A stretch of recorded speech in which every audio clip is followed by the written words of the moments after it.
আসসালামু আলাইকুম ওয়া রাহমাতুল্লাহি ওয়া বারাকাতুহু। আজকে আমি একটি রিপোর্ট বলবো যেটি প্রথম আলো লিখেছেন। আমি সেটি বিশ্লেষণ করার চেষ্টা করছি। সেই রিপোর্টটি হলো ইতিহাসের নতুন অধ্যায় খোলার আহ্বান জানিয়েছেন জনাব তারেক রহমান। তারেক রহমান কি বলেছেন সেই কথাটি প্রথম আলো তুলে ধরেছেন। সেটি হলো 21 আগস্ট গ্রেনেড হামলা মামলায় খালাস পাওয়ার পর বিএনপির ভারপ্রাপ্ত চেয়ারম্যান জনাব তারেক রহমান বলেছেন, সত্যের সৌন্দর্য হচ্ছে এটি অপপ্রচার ও ষড়যন্ত্রের বিরুদ্ধে নিশ্চিতভাবেই বিজয় লাভ করা।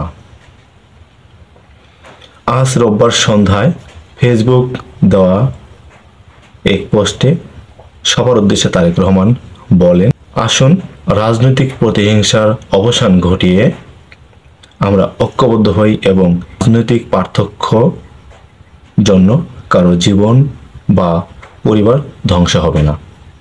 এই হলো রিপোর্টটি। আমার সংক্ষিপ্ত আলোচনা শেষ করছি এখানেই।